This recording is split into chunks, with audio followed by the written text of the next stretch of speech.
ETF index mutual funds నేర్చుకుని stock మార్కెట్లో రాణించాలనుకుంటున్నారా? వెంటనే ఈ నెంబర్కి కాల్ చేయండి.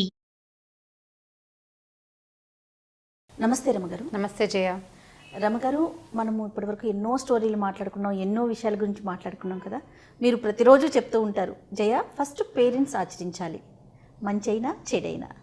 మనం చేసేదే పిల్లలు చేస్తారు, చూసేదానికన్నా చేసేదే ఎక్కువ నేర్చుకుంటారు అని. సో అందులో భాగంగా ముఖ్యంగా తల్లి గురించి, తల్లి నుంచే చాలా నేర్చుకుంటారు, తల్లిని చూసే చాలా అనుకరిస్తారు, ఆచరిస్తారు కూడా. సో అలాంటి తల్లి, అలాంటి మదర్ ఎంత స్ట్రాంగ్గా ఉండాలి? ఈ మధ్యకాలంలో మనం చూసిన చిన్న చిన్న విషయాలకి ఇరిటేట్ అయిపోవటం, కోపం తెచ్చుకోవటం, అంటే అనవసరంగా అవసరం లేని దానికి ఎక్కువగా రియాక్ట్ అవటం, దీని ప్రభావం పిల్లల మీద పడటం. అంటే ఒకప్పటితో కంపేర్ చేసుకుంటే ఇప్పుడు బాధ్యతలు అనేవి చాలా పెరిగిపోయాయి, విమెన్ రోల్ అనేది చాలా ఎక్కువైంది. బట్ కానీ దాని ఎఫెక్ట్ పిల్లల మీద పడుతుంది కదా. మనం ఎంత స్ట్రాంగ్గా ఉండాలి అనేది మనం పిల్లలకి ఎలా తెలియచేయాలంటారు రమగారు? ముందు మనం ఉండాలి కదా. అంటే విమెన్ రోల్ పెద్దదైందంటే ఎక్కడ పెద్దదైందో నాకు ఎప్పుడూ అర్థం కాదు జయ. ఇప్పుడు మనం ఉద్యోగాలు చేస్తున్నాం కాబట్టి విమెన్ రోల్ పెద్దదైంది అనుకుంటున్నాం. అవును కదా. ఇది వరకటి రోజుల్లో మనకి దంచేవి, కడిగేవి, తుడిచేవి, రుబ్బేవి, తర్వాత విసిరేవి ఏ సాధనాలు ఉండేవి కాదు. తల్లులకి బేసిక్ ఎడ్యుకేషన్ కూడా ఉండేది కాదు. 1వ క్లాసు 2వ క్లాసు చూసిన అమ్మలు కొంతమంది ఉంటే అసలు బడిమొహం చూడని అమ్మలు ఎన్ని వేల లక్షల మంది ఉన్నారో మన తెలుగు ఊళ్ళల్లో, అసలు చదువులే లేని వాళ్ళు. అయితే వీళ్ళు భర్తలు ఏదో 10, 15, 15 సంపాదించుకు తెస్తే దాన్ని ధాన్యం దంచటం దగ్గర నుంచి ఆడవాళ్లే స్వయంగా పని చేసుకునేవాళ్ళు. ఇదివరకు మనకి సాధనాలు లేవు జయ. అప్పుడు సాధనాలు లేకుండానే వాళ్ళే అన్ని పనులు చేసుకునేవాళ్ళు. దంచటం, తర్వాత బియ్యం, ధాన్యం చేయాలంటే మనం బియ్యం కొనుక్కుని ఒక 50 రూపాయలు ఇచ్చి కిలో తెచ్చేసుకుంటున్నామా? అది ఒరిజినల్గా ఎలా ఉంటుంది? ధాన్యం ఉంటుంది, ధాన్యంలో కదా బియ్యపు గింజ ఉండేది. ఇది వరకటి రోజుల్లో దాన్ని దంచటం, తర్వాత చెరగటం, దాన్ని కడగటం. ఇది వరకు పొయ్యిలు వెలిగించుకుని, ఇప్పుడు ఏముంది గ్యాస్ స్టవ్ వచ్చేస్తుంది, లేదా ఎలక్ట్రిక్ కుక్కర్ వెలిగించే పని కూడా స్విచ్ ఆన్ చేస్తే అయిపోతుంది. అప్పుడు పొయ్యి వెలిగించటము, ముందు దానికి ప్రధానమైన పొద్దున చేయాల్సింది పొయ్యి అలకటం. 3, 4 రాళ్ళు పెట్టి పొయ్యి ఒక చిన్న ఏర్పరచుకునేవాళ్ళు. పొయ్యి అలకటం నాకైతే తెలుసు, పొయ్యి అలకటం నాకు తెలుసు, నేను చూశాను. సొంతంగా నేను చేయలేదు కానీ మా అక్కలు చేయటం, మా అమ్మగారు చేయటం నాకు స్పష్టంగానే తెలుసు. నీళ్ళకి పొయ్యి అది అంటించుకోవాలి, అది వెలిగించుకోవాలి, వేడి నీళ్ళకి కాగులు పెట్టాలి, అన్నం వండాలి. ఆ వండినానో ఇప్పట్లాగా కుక్కర్లు 2 కూలు తెప్పిస్తే సరిపోయేది కాదు కదా. అన్నం వార్చుకోవాలి, ఏదైనా కూర అంటే దాన్ని కూర తరుక్కోవటము, అన్ని పనులు, ఇలాంటి పనులన్నీ ఆడవాళ్లే చేసుకునేవాళ్ళు. మగవాళ్ళ సహాయాలు వాటికి ఉండేవి కాదు. అసలు మా ఊళ్ళల్లో గడ్డి కోసుకొచ్చే ఆడవాళ్ళని నేను వేల మందిని చూశాను నా చిన్నప్పటి నుంచి.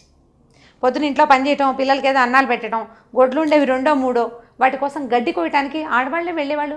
గడ్డి కోయటం, మోపు కట్టడం, నెత్తి మీద తెచ్చుకునేవాళ్ళు. గొడ్లకి గడ్డి కావాలి. మగవాడు ఏదో పొలంలో వ్యవసాయం పని చేసుకుంటాడు, ఏదో బరువు పని చేస్తారు. వ్యవసాయం పనులు పెద్ద పనులు కదా ఇది వరకటి రోజుల్లో.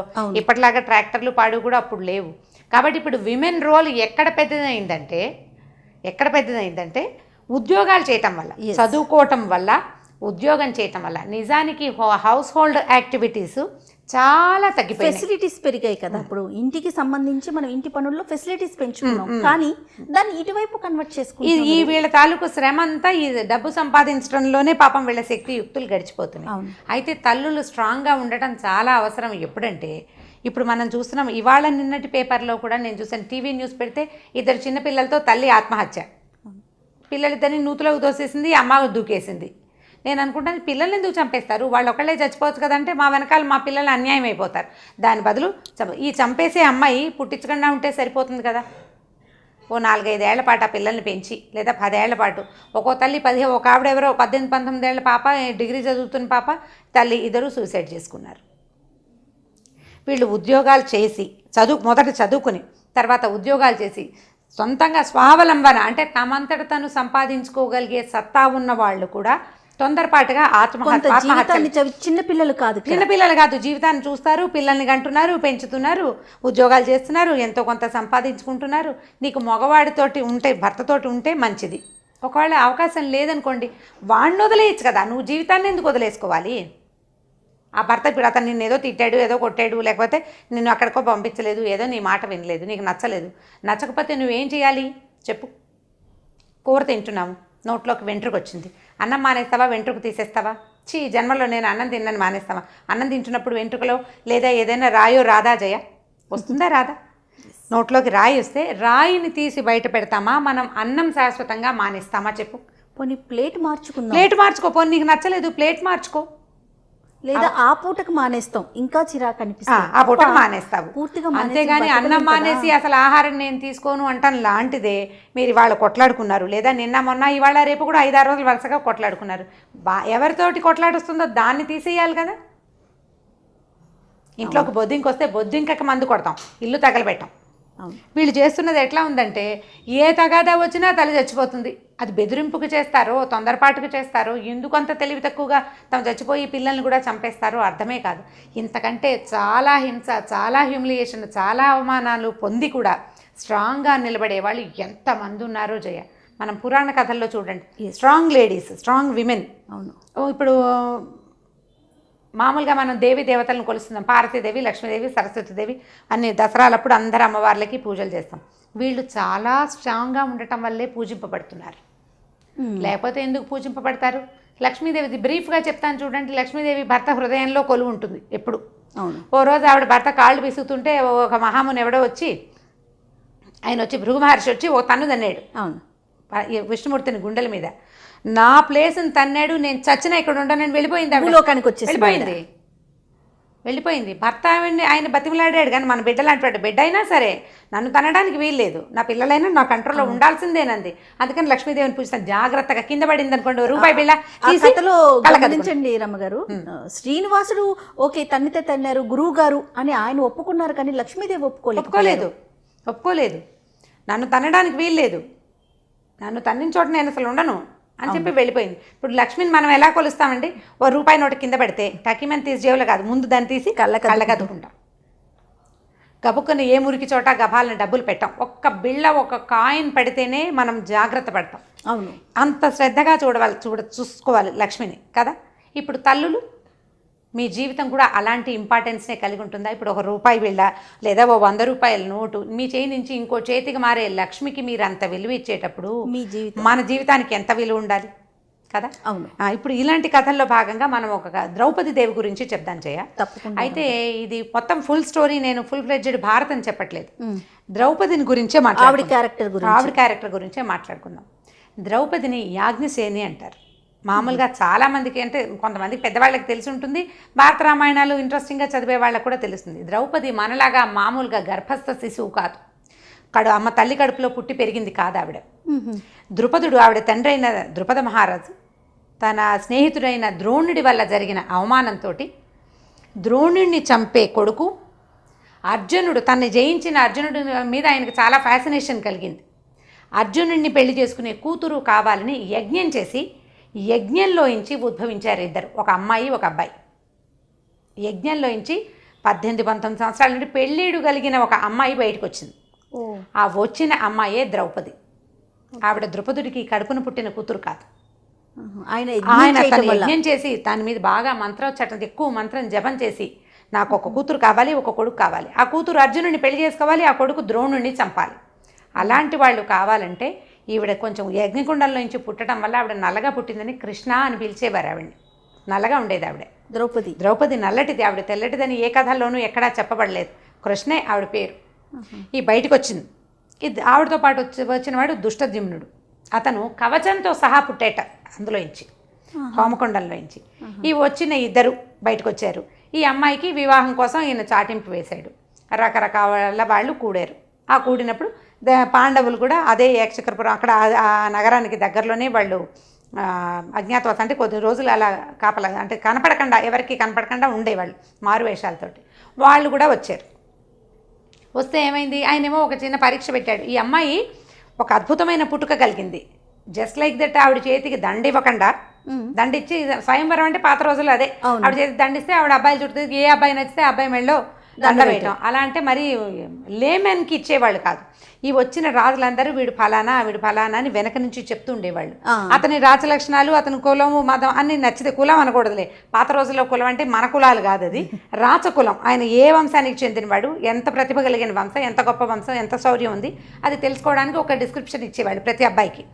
ఏ డిస్క్రిప్షన్ నచ్చితే ఆ అబ్బాయికి ఈవిడ దండ వేసేవారు. ఈ అమ్మాయి విషయంలో ఈయన ఏం చేశాడంటే అస్సలు సామాన్యులకి సాధ్యం కాని ఒక విచిత్రమైన పరీక్ష పెట్టాడు. పైన ఒక చేప తిరుగుతూ ఉంటుంది గుండ్రంగా, మత్స్యయంత్రం అంటారు.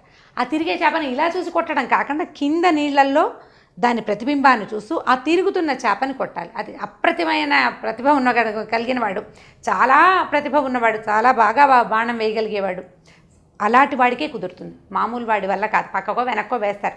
చేపని కొట్టాలి అంటే మంచి కన్ను ఉండాలి, వాడికి విపరీతమైన కాన్సన్ట్రేషన్ ఉండాలి, దాంతోపాటు విలువిద్యలో మంచి ప్రావీణ్యం ఉండాలి. ఇలాంటివి కొట్టగలిగిన వాళ్ళు అతి తక్కువ ఉన్నారు ఓకే ఆ రోజుల్లో.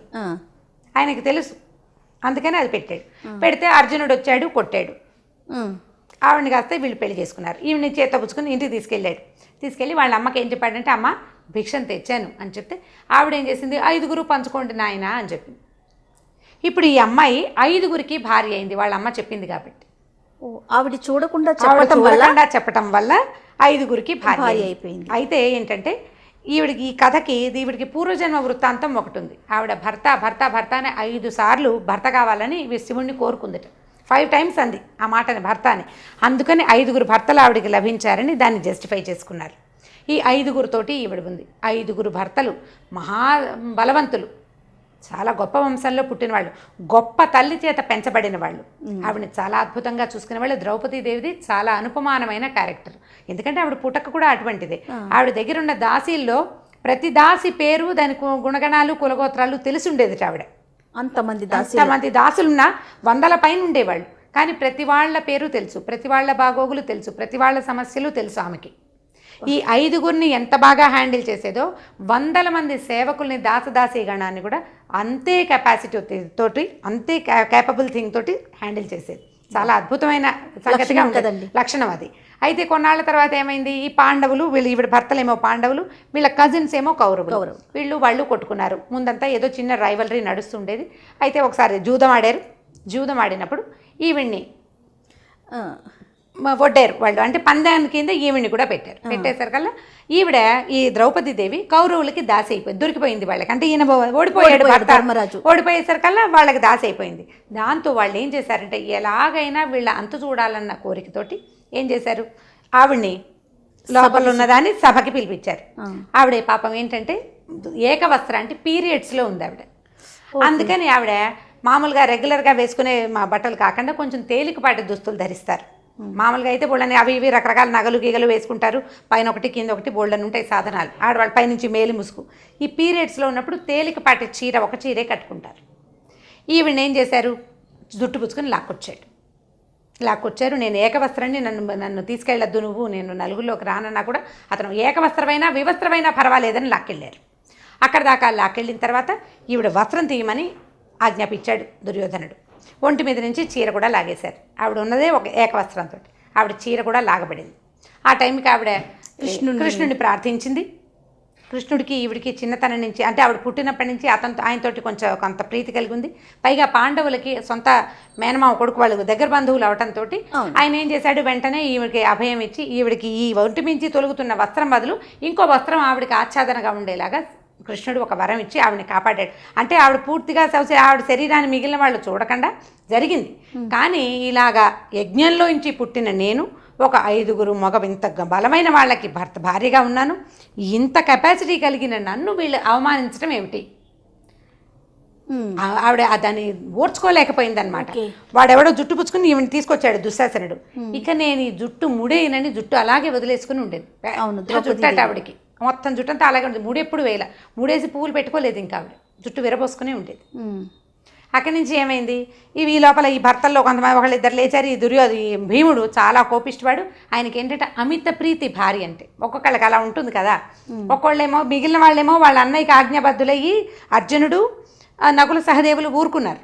కానీ ఆక్రోశాన్ని అణుచుకోలేని భీముడు మాత్రం ఏం చేశాడంటే, ఈ జుట్టు పట్టుకున్న వాడి రక్తంతో ఈవిడ జుట్టు తడుపుతానని అక్కడి నుంచి దుర్యోధనుడు ఏం చేశాడు, ఆవిడని రా ఇక్కడ కూర్చోనని తన కాలు చూపించాడు, తొడ చూపించాడు. ఏ తొడైతే నువ్వు ద్రౌపదికి చూపించావో దాన్ని విరక్కొడతానని శపథం చేశాడు. భీముడు ప్రతిజ్ఞ చేశాడు. ఇంతలో ఏమైంది, ఈ లోపల కృష్ణుడు వచ్చి ఈవిడికి వస్త్రాలు ఇవ్వటము, ఇదంతా జరుగుతున్నది బాగా వివరంగా తెలుసుకున్నటువంటి కౌరవుల తండ్రి వెంటనే ఈ అమ్మాయిని రక్షించి ఈవిడిని నీకేం కావాలో కోరుకోబారం అంటే నా భర్తలది దాస్య విముక్తి ఇవ్వండి అని కోరుకుంది. సరే మళ్ళీ పందెం ఆడారు. మళ్ళీ ఆడిన తర్వాత ఈసారి వీళ్ళు 13 సంవత్సరాలు 12 ఏళ్ళు వనవాసము 1 సంవత్సరం అజ్ఞాతవాసము చేయాలని పందెం పెట్టుకున్నారు. వెళ్ళిపోయారు. ఈ పందెం ప్రకారం వెళ్ళారు. వెళ్ళిన తర్వాత ఈవిడ ఏం చేసేదంటే ఆ జుట్టు ముడేసుకోలేదు. కాలదోషం పట్టకుండా ఈ ప్రతిజ్ఞకి, భీముడు చేసిన ప్రతిజ్ఞని ఎప్పటికప్పుడు గుర్తు చేసేది వీళ్ళకి. సందర్భం వచ్చినప్పుడల్లా భర్తలకి. ఈ ధర్మరాజుకి సహజంగా శాంత స్వభావి, ఈ అడవిలో ఉండటంతో కొంత మెతకైపోయాడు. ఈ గోళ్ళన్నీ ఎందుకు, ఈ రాజ్యం ఎందుకు, హాయిగా ఇలా రిలాక్స్డ్గా ఉందామన్న ఊహ ఏదో ఆయనకు వచ్చిందని ఈవిడికి అనిపించినప్పుడల్లా గుర్తు చేసేది. నన్ను ఇట్లా చేశారు, నేను ఇంత అవమానపడ్డాను, నీ రాజ్యం పోయింది, నువ్వు ఇలాగ ఏనుగుకి, ఒక మంచి మదించిపోయిన ఏనుగుకి ఒక పువ్వులు దండిస్తే విసిరేస్తుంది, అట్లా నువ్వు ఏం చేసావంటే నీ చేతికి ఇచ్చిన రాజ్యాన్ని, అద్భుతమైన రాజ్యం, మామూలుది కాదు, నీ పెద్దవాళ్ళంతా ఎంతో బాగా కాపాడిన రాజ్యాన్ని నువ్వు విసిరేసావు. జస్ట్ లైక్ ఒక చిన్న దీనిలాగా ఏదో చిన్న వస్తువు పెట్టినట్టుగా దాన్ని పందెం ఒడ్డి పాడు చేసావని ప్రతిసారి గుర్తు చేసి తర్వాత కాలంలో ఈ అజ్ఞాతవాసం కూడా అయిపోయిన తర్వాత సంధికి అన్నదమ్ములు ఒప్పుకున్న ఆవిడ మాత్రం ఒప్పుకోవాలి. ధర్మరాజు సంధికి ఒప్పుకున్నాడు. 5 ఊళ్ళు ఇవ్వండి చాలు, 5 ఊళ్ళు ఇవ్వండి చాలని, 5 ఊళ్ళు ఇస్తే మేము మీ దగ్గరికి రాము, మీ జోలికి రాము, మా దారిని మేము ఉంటామని ధర్మరాజు చెప్పినా కూడా ద్రౌపది ఒప్పుకోక ఎవరైతే ప్రోవోక్ చేయబడతాడంటే ఈ రెచ్చగొడితే కాస్త రెచ్చిపోతాడు భీముడు, ఆ భీముడిని రెచ్చగొడుతూ ఉండేది ఆవిడ. ఎందుకంటే తనకి జరిగిన అవమానానికి ప్రతిక్రియ జరగాల్సిందే అని. కానీ ఇలా జరిగింది. చివరికి కురుక్షేత్ర యుద్ధం, వాళ్ళు సంధికి ఒప్పుకోలేదు. కురుక్షేత్ర యుద్ధం జరిగింది. దుశ్శాసనుడిని చంపి ఆ రక్తం తెచ్చి ఆవిడ తన జుట్టుకు రాసాడట భీముడు. అప్పుడు ముడేసుకుంది. అప్పటిదాకా జుట్టు ముడేసుకోలేదు. ఎన్ని సంవత్సరాలు ఉంది జుట్టు వదిలిపెట్టేసి? 13 ఏళ్ళు పూర్తిగా. 13 సంవత్సరాలు ఒక రాజకుమార్తె, ఇంతమంది రాజులకి పట్టమహిషి, జుట్టు మాత్రం ముడేయలేదు, వేయకుండానే ఉండిపోయింది. ఇప్పుడు ఆవిడ స్ట్రెంగ్త్ని మెచ్చుకోవాలా? అవును. అని ఆవిడ సూసైడ్ ఎందుకు చేసుకోలేదమ్మా? ఆ రోజు వీళ్ళు అవమానించారు, అవమానం జరిగిందని సూసైడ్ చేసుకోవాలి, చేయలేదు. చేయకుండా ఎక్కడ అవమానం జరిగిందో దానికి పూర్తి స్థాయి ప్రతిక్రియని చేసింది ద్రౌపది. పూర్తిగా ప్రతిక్రియ చేయించింది. వీళ్ళంతా పోయారు.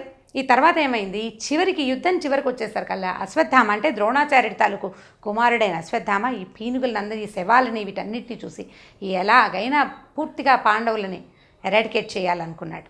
అందుకని ఏం చేశాడంటే అపాండవం అని అపాండవం అయిపోవాలి, మొత్తం పాండవుల పిల్లలే లేకుండా పోవాలి. పాండవులను ఏం చేయడు అతను.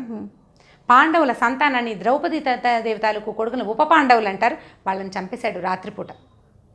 వచ్చి చంపేస్తే పొద్దునే పట్టేసుకున్నారు వీళ్ళు. పట్టుకుని అతన్ని తీసుకొచ్చారు. నువ్వేం చేయమంటే అది చేస్తామని చెప్పారు. నువ్వేం చేయమంటే అది చేస్తాం. ద్రౌపది దగ్గర మరి ఆవిడ కొడుకులు కదా చచ్చిపోయింది, చంపేశాడు ఇతను. నువ్వు ఏం చేయమంటే అది చేస్తామంటే ఆవిడ ఏమనుకుందంటే ఒక క్షణం ఆలోచించుకుని ఏం చెప్పిందంటే, నా కొడుకులు పోయారు కానీ నాకు భర్తలు ఉన్నారు 5. నేను ధైర్యంగానే ఉంటా, పిల్లలు చచ్చిపోయినా నేను ధైర్యంగా ఉంటా. కానీ గురువుగారు ద్రోణాచార్యుడు చనిపోయాడు, ఆయన భార్య గురుపత్ని పాపం కొడుకును కూడా పోగొట్టుకుని ఆవిడ ఎలా బతుకుతుంది?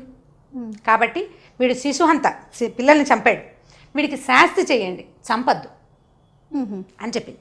ఇప్పుడు తనకు అవమానం జరిగినందుకు ఇన్ని లక్షల మంది మరణానికి కారణమైంది ఆవిడ. కానీ తన పిల్లల్ని చంపినప్పుడు మాత్రం ఈ పని చేయలే. వీడిని చంపేసేయమని అడగల. పిల్లలు చనిపోయినా కూడా ఆవిడ మనసు నిలుపుకోగలిగింది, కానీ తను అవమానపడితే మాత్రం నిలుపుకోలేకపోయింది. నేను అవమానపడకూడదు, నా తండ్రి చాలా గొప్పవాడు, నా భర్తలు గొప్పవాడు, నేను అవమానపడడానికి వీల్లేదు, నేను యజ్ఞంలో నుంచి పుట్టానని మొండికెత్తి వీళ్ళందరూ చావుకి ఆవిడే కారణమైంది. కానీ అశ్వత్థామని మాత్రం ఆవిడ చంపనివ్వలేదు. చంపద్దు, వీడికి శాస్తి చేయండి అంటే అతని తలలో ఒక మణి ఉంటుందట, అతని జుట్టుముడిలో, అతను ఆ మణితోటే పుట్టాడు. ఆ మణిని తీసేశారు, తల తీసినట్టే అంతే చేసి వదిలిపెట్టేశారు. ఇప్పుడు అంత ప్రతిక్రియ చేయించిన అదే అలాంటి ప్రతిక్రియ చేసి ఇన్ని లక్షల మంది మరణానికి కారణమైన ద్రౌపదీదేవి తన పిల్లల్ని చంపిన వాడిని కేవలంగా విడిచిపెట్టేసింది. ఎవరిని గురించి ఆలోచించింది ఆవిడ? ఇంకొక తల్లి గురించి తనలాంటి ఇంకొక తల్లి గురించి ఆలోచించింది. ఇప్పుడు మనం ఏం చేయాలి? ఏ విషయానికి వదలాలి, ఏ విషయానికి పట్టుకోవాలి తెలుసు. విషయం నీ మీదకి వస్తే, నీ ఆత్మగౌరవం మీదకి వస్తే నువ్వు వదిలిపెట్టకూడదు, దానికి శాస్తి చేయాల్సిందే. కాబట్టి నీ మీదకి ఎవరైనా వచ్చినా నువ్వు నీ పిల్లలతో పాటు ధైర్యంగా సంపాదించుకోగలిగే తెలివితేటలు ఉన్నాయి. ఇవాళ రేపు అందరికీ ఉద్యోగాలు ఉన్నాయి జయ, అందరూ చదువుకుంటున్నారు, ఎంతో కొంత చదువుకుంటున్నారు. ఈ ఉద్యోగం కాకపోతే ఇంకొక అందరూ ఐటీలకు వెళ్ళి లక్షల జీతాలు తెచ్చుకోలేకపోతారు, వేల జీతాలైనా తెచ్చుకోగలుగుతారు. ఏదైనా పని చేసుకుని మీ పిల్లల్ని మీరు పోషించుకోవచ్చు, చచ్చిపోక్కర్లేదు. అదొక్కటే పరిష్కారం కాదు కదా, మరణం దేనికి పరిష్కారం కాదు. మీరు చచ్చిపోయిన తర్వాత ఇప్పుడు ఒక తల్లి ఇద్దరు పిల్లలతో చనిపోతూ వాళ్ళ అమ్మా నాన్న నువ్వు చావటము, పిల్లల్ని చంపటము. మీ అమ్మా నాన్న సంగతి, మీ అన్నదమ్ములు, మీ అక్క చెల్లెళ్ళు, వాళ్ళ జీవితాలు ఎంత దుర్భరం అయిపోతాయి, ఎంత బాధపడతారు. ఇప్పుడు వీడికి శాస్తి నువ్వేం చేస్తావు? మగవాడికి శాస్తి ఎప్పుడవుతుందమ్మా? నువ్వు చచ్చిపోతే శాస్తవదు. చచ్చిపోయి వాడు జైల్లోకి వెళ్తే ఏమిటి నాకు న్యాయం చేయండి అని ఈ మధ్య అడుగుతుంటారు. ఏమిటి వాళ్ళకి న్యాయం చేయటం? ఎవడైతే దీనికి కారణమయ్యాడో వాడిని జైల్లో పెట్టడం న్యాయం చేయటం కాదు. అతన్ని వదిలిపెట్టి నా దారి నేను బతకగలనని బతికి చూపించటమే సరి అయిన న్యాయం. స్ట్రాంగ్గా నుంచటము. నీకు స్ట్రెంగ్త్ ఉండాలి కదా, నువ్వు ఇన్ని పనులు చేస్తున్నావు, ఇదివరకటి చదువు లేవు, సంధ్య లేవు, మన అమ్మలకి అమ్మమ్మలకి. మనం చదువుకుంటున్నాం మగపిల్లలతోటి ధీటుగా, మరి మగవాడితో ధీటుగా బతికి చూపించమా? చూపించద్దు, చూపించి తీరాలి. పిల్లల్ని చంపద్దమ్మా, మీరు చచ్చిపోకండి, స్ట్రాంగ్గా నిలబడండి. చచ్చిపోవడానికి కావాల్సినంత చచ్చిపోవడానికి కావాల్సినంత ఎంత ధైర్యమో కావాలి, చావడానికి ఎంత ధైర్యం కావాలమ్మా? ఆ ధైర్యాన్ని బతకడానికి ఎందుకు వాడుకోమని అదే అంటున్నా. మన స్ట్రాంగ్నెస్ మన పిల్లలకి స్ట్రెంగ్త్. ఇప్పుడు మనం స్ట్రాంగ్గా ఉంటే మన పిల్లలు ఆటోమేటిక్గా స్ట్రాంగ్గా ఉంటారు. రైట్, చాలా మంచి స్టోరీ చెప్పారు రమ్మ గారు. ఇది ముఖ్యంగా తల్లులందరికీ ఉపయోగపడే స్టోరీ. ప్రతి విమెన్కి, తల్లి అనే కాదు, ప్రతి విమెన్కి కూడా. అంటే మన పురాణాల్లో ఇలాంటివి చాలా ఉన్నాయి. మా ప్రతి క్యారెక్టర్ ఒక అద్భుతమైన క్యారెక్టర్. మనం హరిశ్చంద్రుడి కథ చెప్పాము, చంద్రమతిదేవి కథ, ఇట్లా ఒక్కొక్క క్యారెక్టర్ని తీసుకుని కూడా మనం చాలా చెప్పుకోవచ్చు. ఎవరినైనా చూసినప్పుడు వాళ్ళ అలంకారాలని, సినిమా వాళ్ళని చూస్తాం, వాళ్ళ స్టైల్ని, వాళ్ళ వీటిని అనుకరించకుండా వాళ్ళలో ఉన్న స్ట్రెంగ్త్ని అనుకరించడానికి ప్రయత్నం చేయాలి ఆడవాళ్ళు. అప్పుడే విమెన్ స్ట్రాంగ్. ఇప్పుడు మనం ఏం చెప్తాం, ఎంపవర్మెంట్ ఆఫ్ విమెన్ అంటే ఏమిటి? ఎంపవర్మెంట్ వాళ్ళ హెయిర్ స్టైలు, వాళ్ళ బొట్టు కట్టును ఇమిటేట్ చేయటమా? కాదు, బతికి చూపించడం, నిలబడి చూపించడమే ఎంపవర్మెంట్. ఎవరి కాళ్ళ మీద వాళ్ళు అంతే.